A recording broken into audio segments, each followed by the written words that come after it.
9 मई पाकिस्तान, अफवाज पाकिस्तान और सिपह सलार के खिलाफ साजिश थी। साजिश का सरगना चेयरमैन PTI था, जिसमें खवातीन, मर्द, सियासी जत्था, कुछ फौजी और ख़ानदान शामिल थे। वज़ीर आज़म शहबाज शरीफ ने गुफ्तगू की है और कहा है कि साजिश करने वालों की कोशिश थी कि फ़ौज का तख्ता उलट दें, पाकिस्तान में अनारकी और खाना जंगी हो जाए। वज़ीर आज़म शहबाज शरीफ की प्रोग्राम जरगा में सलीम साफ़ी के साथ गुफ्तगू देखिए आज रात 10:05 पर, सिर्फ जियो न्यूज़ पर।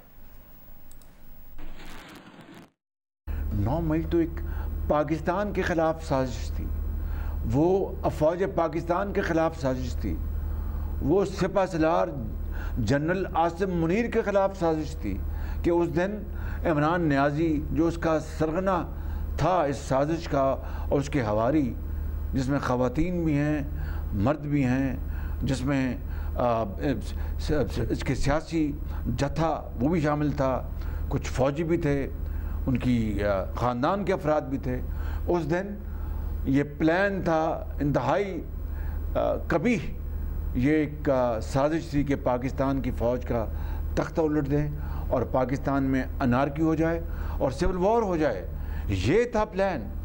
अब मुझे बताएं, ये आपकी हुकूमत के पास इंफॉर्मेशन है या आपका तज्जिया है? मैं बिल्कुल 100% मैं एक रिलायबल इंफॉर्मेशन की बुनियाद पे बात कर रहा हूँ। मैं तो इस बुनियाद पे आपकी हुकूमत का वज़ीर आज़म हूँ, उनके खिलाफ नहीं बनना चाहिए? नहीं तो वो मैं ये जो एंटी टेररिस्ट कोर्ट में और आर्मी एक्ट में जिस तफरीक के साथ तय किया गया है कि मुकदमे जिन्होंने सिविलियन इंस्टॉलेशन पर हमले किए उनको एंटी टेररिस्ट कोर्ट में इनके मुकदमे चलाए जाएंगे, और जिन्होंने फ़ौजी तनसीबात पर GHQ पर हमला किया, उन्होंने लाहौर के कोर कमांडर हाउस में, जना हाउस में हमला किया, उन्होंने हमारे शहीदों के मुजस्मे उन्होंने ज़मी बोझ किए।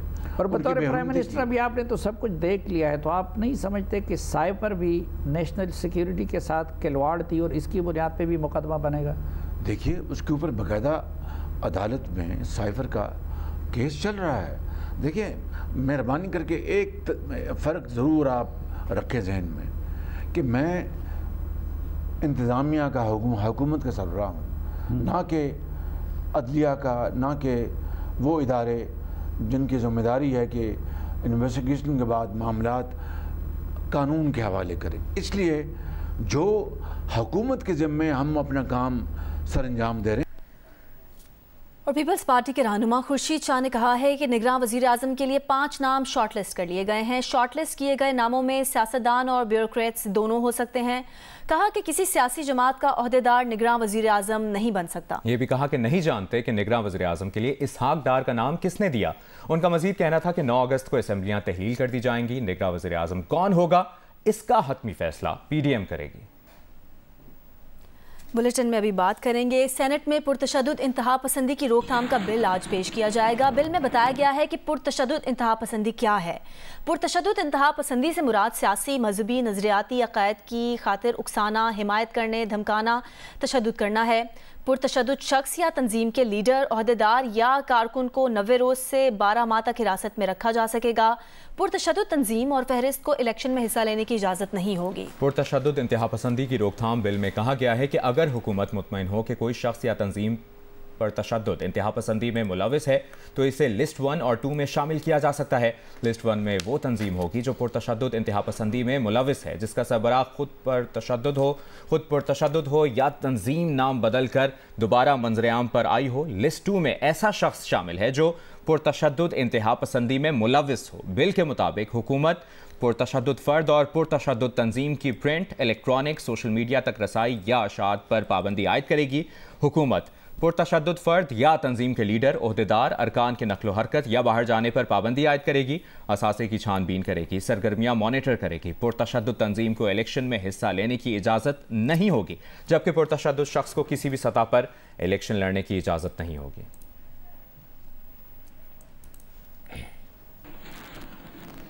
आगे बढ़ते हैं, आपको बताएं चीन के नायब वज़ीर आज़म आज से पाकिस्तान का 3 रोज़ा दौरा करेंगे। चीन पाकिस्तान इक़्तिसादी राहदारी के 10 साल मुकम्मल होने की तकरीबात में शिरकत करेंगे।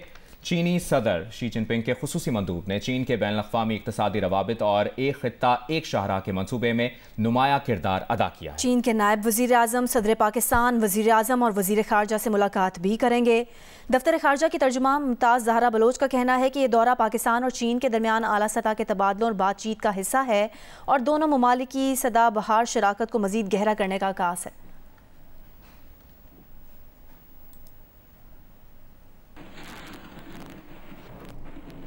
और ख़बर यह भी है कि इस्लामाबाद में 31 जुलाई और 1 अगस्त को मकामी तातील होगी। इस्लामाबाद ज़िले इंतज़ामिया के मुताबिक 31 जुलाई और 1 अगस्त को इस्लामाबाद में स्कूल, कॉलेज, यूनिवर्सिटीज़, निजी इदारे, निजी कंपनीज, ऑफिस बंद रहेंगे। इस्लामाबाद की हदूद में बाजार, दुकानें और बैंक भी बंद रहेंगे, जबकि अदालतें, कानून साज इदारे, कौमी असम्बली, सेनेट, सेक्रेटेरिएट, वजारतें मामूल के मुताबिक काम करेंगी।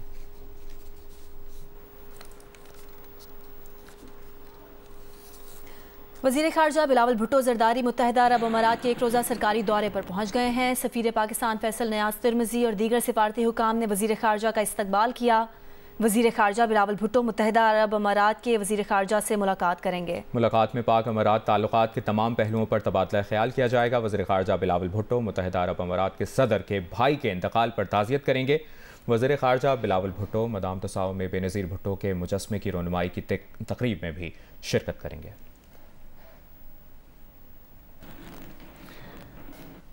मुल्क के मुख्तलिफ शहरों में बारिशों से दरियाओं और नदी नालों में पानी की सतह बढ़ रही है। दरियाए सतलुज में चिश्तियाँ के मकाम पर सैलाबी पानी से दोला आकू के मकाम पर हिफाजती बंद टूटने से कई इलाके ज़ेरे आब आ गए हैं। हेड इस्लाम पर मंगवानी पतन के करीब ज़मींदारा बंद टूट गया है, जिससे फसलें सैलाबी पानी में डूब गई। सैलाबी पानी से बहावल नगर से आरेवाला, साहिवाल और लाहौर जाने वाली हाईवे को शदीद नुकसान पहुंचा है। सैलाबी रेले से मुतासरा पिंजरा पुल के आर्जी रास्ते की बहाली के लिए काम जारी है। दरिया सतलज में पानी की सतह में इजाफा जारी है। चिश्तियाँ द्वाला अकूका के मकाम पर हिफाजती बंद टूटने से कई इलाके ज़ेरे आब आ गए। हेड इस्लाम पे पानी की सतह बढ़ने से मंगवानी पतन के करीब जमींदारा बंद टूट गया, जिससे कपास, मकई और दीगर फसलें सैलाबी पानी में डूब गईं। हेड सुलमानकी के मकाम पर सैलाबी पानी से भावल नगर से आरिफाला, साहिवाल और लाहौर जाने वाली हाईवे को शदीद नुकसान पहुँचा है। दरिया सिंध में कादिरपुर के मकाम पर पानी की सतह में मुसलसल इजाफा हो रहा है। इंतजामिया ने मुमकिना सैलाब के पेशे नजर अमले को अलर्ट रहने की हिदायत कर दी है। सखर बैराज से दरमियाने दर्जे का सैलाबी रेला गुजर रहा है। दरिया के साथ रिहायशी खानदान महफूज मकामात पर मुंतकिल होना शुरू हो गए हैं। गुड्डू बैराज के मकाम पे दरमियाने दर्जे की सैलाबी कैफियत बरकरार है। बचाव बंदों पर भी पानी के दबाव बढ़ने लगा है। 15 से साइड देहात ज़ेरे आब आ गए हैं। बलूचिस्तान के मुख्तलिफ इलाकों में बारिश का सिलसिला जारी है। सैलाबी रेले से मुतासरा पिंजरा पुल के आर्जी रास्ते की बहाली के लिए काम जारी है। अभी बात करेंगे प्रोविजनल डिजास्टर मैनेजमेंट अथॉरिटी का कहना है कि पंजाब के दरियाओं में तुगयानी की सूरत हाल बरकरार है। दरियाए सिंध में तरबेला, कालाबाग, चश्मा और तोसा के मकाम पर निचले दर्जे, जबकि दरियाए रावी में बलोकी और सिंधनाई के मकाम पर निचले दर्जे का सैलाब है। आपको बताएं कि तर्जुमान PDMA के मुताबिक शाहदरा के मकाम पर पानी का बहाव नॉर्मल है। जसड़ के मकाम से 41,760 क्यूसेक का रेला गुजर रहा है। सैलाबी सूरत हाल के पेश नज़र दरियाओं के अतराफ दफ़ा 144 नाफिज है। दरियाए रावी पर नानू डोगर के मकाम पर बनाया जाने वाला बंद मुकम्मल तौर पर टूट गया है। और आपको ये भी बताएं कि हिफाजती बंद टूटने से इलाके के कई देहात का आपस में ज़मीनी राब्ता मुनक़ता हो गया है। आरिफाला में दरियाए सतलज पर बस्ती सलदेरा के मकाम पर बंद टूट गया है और सैलाब में घिरी बस्ती सलदेरा के घर में करंट लगने से मियाँ बीवी जाँ बहक हो गए।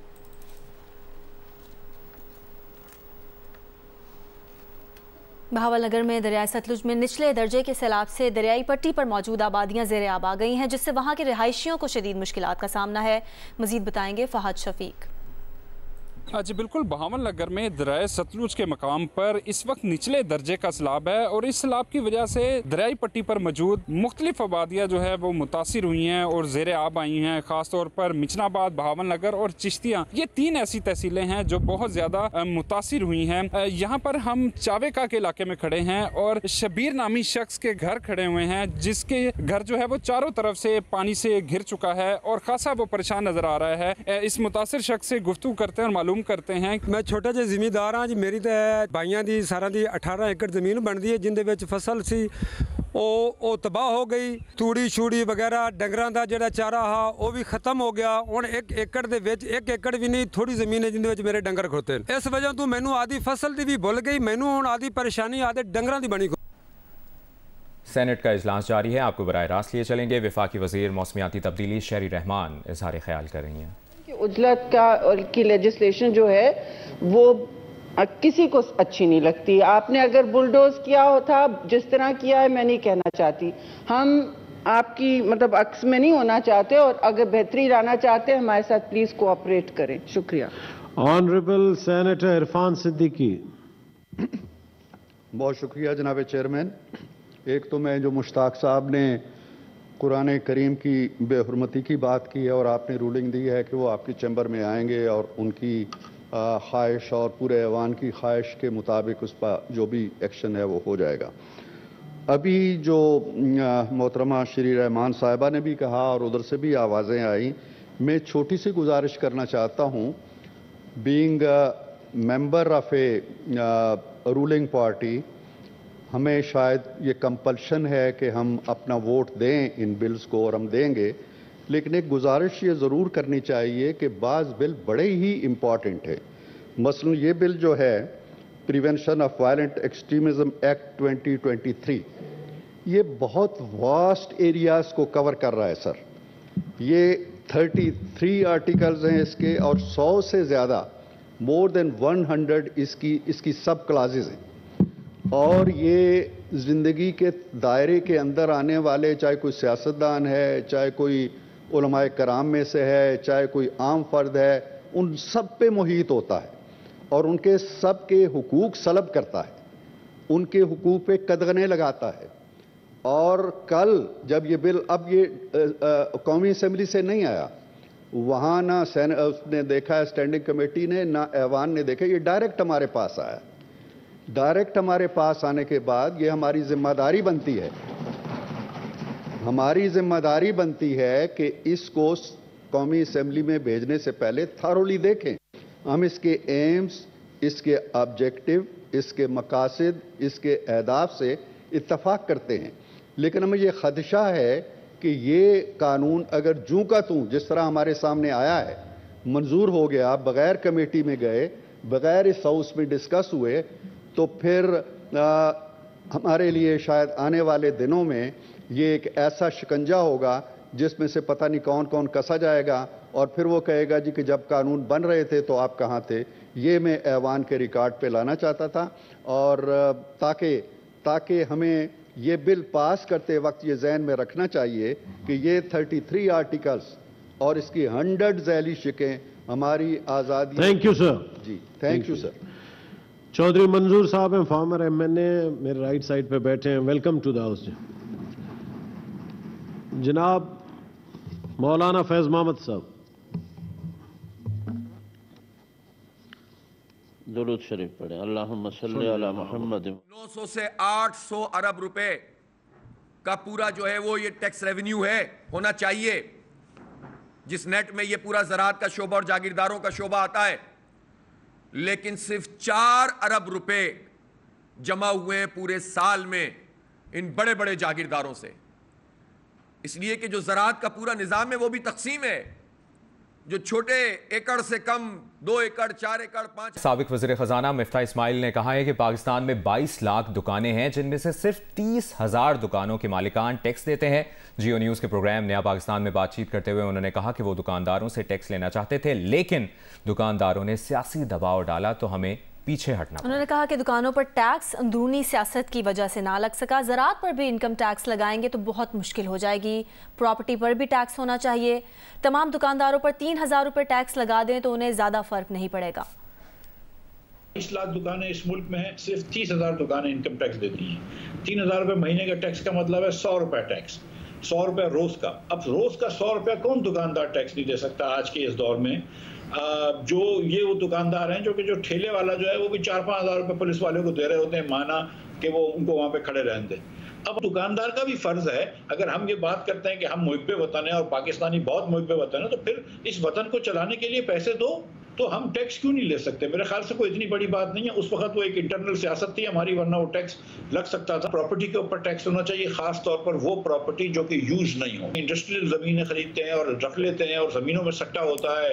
ये जो डिफेंस के जो फेजेस खुल रहे होते हैं, लोग फाइलों का कारोबार करते हैं, जो बिजनेसेस, जो फैक्ट्रियां बन रही होती हैं, कि अभी पंजाब के अंदर ऐसा है कि जो और शहबाज शरीफ ने बड़ा स्ट्रिक्ट एक्शन भी लिए थे उसको, कि भाई अगर आप एक फैक्ट्री का लैंड एलोकेट करा रहे हैं तो फिर उस पर आप फैक्ट्री लगाएं।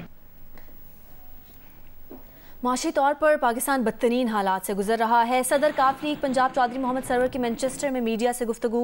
उन्होंने कहा कि हम कर्ज लेकर कर्ज वापस करते हैं, पाकिस्तानियों को भिखारी बना दिया गया है। सरकारी अफसरान 10-10 कनाल के घरों में रिहाइश पजीर हैं। हज़ारों सरकारी गाड़ियाँ प्रोटोकॉल के लिए इस्तेमाल हो रही हैं। मुल्की मसाइल हल करना है तो सबको मिलकर बैठना होगा।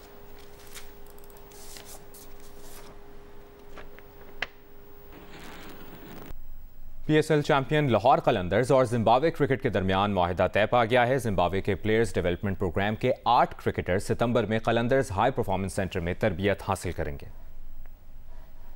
CEO लाहौर कलंदर आतिफ राना और जिम्बाब्वे क्रिकेट के MD ने हरारे में मुआहदे पर दस्तखत किए। मुआहदे के तहत आइंदा बरसों में Lahore Qalandars high performance centre Zimbabwe cricket का नया मरकज होगा। जिम्बाब्वे के प्लेयर्स डेवलपमेंट प्रोग्राम के 8 नुमाया क्रिकेटर्स सितंबर में कलंदर हाई परफॉर्मेंस सेंटर में तरबियत हासिल करेंगे। जिम्बाब्वे अंडर 19 टीम और विमेन स्क्वाड्स भी आइंदा माह दौरा बांग्लादेश और श्रीलंका की तैयारी के लिए लाहौर आएंगे। CEO लाहौर कलंदर्स आतिफ राना का कहना है कि जिम्बाब्वे क्रिकेट के साथ तारीखी मुआहदा करके खुशी हो रही है। ये मुआहदा जिम्बाब्वे क्रिकेट की किस्मत बदलने में अहम किरदार अदा करेगा। इस्लामाबाद में सिविल जज के घर तशद्दुद का निशाना बनने वाली घरेलू मुलाजमा रिजवाना 6 रोज से लाहौर की जनरल अस्पताल में जेर इलाज हैं। Principal post graduate college professor Al Farid का कहना है कि रिजवाना की सुबह 4 बजे अचानक तबीयत बिगड़ गई थी। तफसील जानते हैं नुमाइंदा जियो न्यूज़ उम्मे फरवा से। उम्मे फरवा, कहिएगा रिजवाना की अब तबीयत कैसी है, डॉक्टर्स क्या बता रहे हैं? जी, प्रोफेसर अल-फरीद जफर के मुताबिक जो है आज सुबह रिजवाना की तबीयत अचानक बिगड़ी थी, जिसके बाद से उसको ऑक्सीजन लगा दी गई थी और अब उसकी तबीयत जो है वो बेहतर बताई जा रही है। लेकिन प्रोफेसर अल-फरीद का ये कहना है कि हैरानकुन बात है कि एक रोज पहले वो बिल्कुल मुकम्मल तौर पे ठीक थी और वो बात भी कर रही थी, उसका खुशगवार मूड था और वो ये जिद करती रही कि उसे घर जाना है। लेकिन आज सुबह ही अचानक उसकी तबीयत बिगड़ी और जिसके बाद से उसे दोबारा ऑक्सीजन लगा दी गई। आज दूसरा रोज है जिसको रिजवाना को दोबारा ऑक्सीजन लगाई गई है। 2 रोज से उसकी तबीयत जो है इस तरह से गाहे बगाहे बिगड़ रही है। इसके अलावा आज मेडिकल बोर्ड भी बैठाया जा रहा है और वो रिजवाना की तबीयत जो बिगड़ रही है उसका जायजा लेके और इसके साथ साथ कुछ अद्वियात उसकी अभी तब्दील कर दी गई हैं और मजीद जो बोर्ड बैठेगा वो भी डिसाइड करेगा कि कोई मेडिसिन का ऐसा रिएक्शन तो नहीं है जिसकी वजह से उसकी तबीयत खराब हो जाती है। आपसे मुसलसल इस बारे में हम अपडेट्स लेते रहेंगे। शुक्रिया आपका।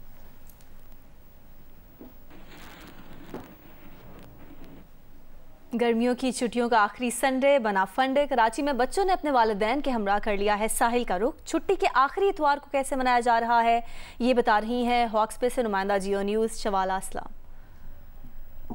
मौसम गर्मा की तातीलात बस अब ख़त्म होने वाली हैं और आज आखिरी संडे है छुट्टियां ख़त्म होने से पहले। तो उससे पहले बच्चों ने अपने वालिदैन के हमरा बड़ी तादाद में साहिल का रुख कर लिया है। इस वक्त हम आपको हॉक्स बे से रिपोर्ट करें। यहाँ पर हमारे हमरा कुछ बच्चियाँ मौजूद हैं, इनसे बात करते हैं। बताइए कि आपने छुट्टियाँ कैसे सेलिब्रेट की हैं और अब ख़त्म होने वाली हैं छुट्टियाँ, तो कैसा लग रहा है? छुट्टियाँ ख़त्म होने वाली है तो थोड़ा बहुत अजीब तो लग रहा है, पर स्कूल जाकर मज़ा भी आएगा। हमने कैमल राइडिंग की, हॉर्स राइडिंग की और हमें बहुत मज़ा आया, क्योंकि उधर पानी में भी मज़ा आता है और उसके अंदर खेल भी सकते हैं। बच्चे पूरी तैयारी के साथ आए हैं अपने वालिदैन के और यहाँ पर कोई घुड़सवारी कर रहा है तो कोई कैमल राइड कर रहा है, कोई रेत से भी खेल रहा है। अलबत्ता ये आप देख सकते हैं कि बड़ी तादाद में फैमिलीज यहाँ पर मौजूद हैं अपने बच्चों के हमरा। जो वालिदैन हैं वो भी ये कहते हैं कि जो बच्चे होते हैं वो काफ़ी ज़िद करते हैं और साहिल को लेके, सी साइड को लेके वो काफ़ी एक्साइटेड भी होते हैं, लिहाजा उनकी सबसे फेवरेट जगह ये होती है। और चूँकि अब छुट्टियाँ बस ख़त्म होने वाली हैं लिहाजा जो आखिरी संडे है उसको भरपूर इंजॉय किया जा रहा है। जी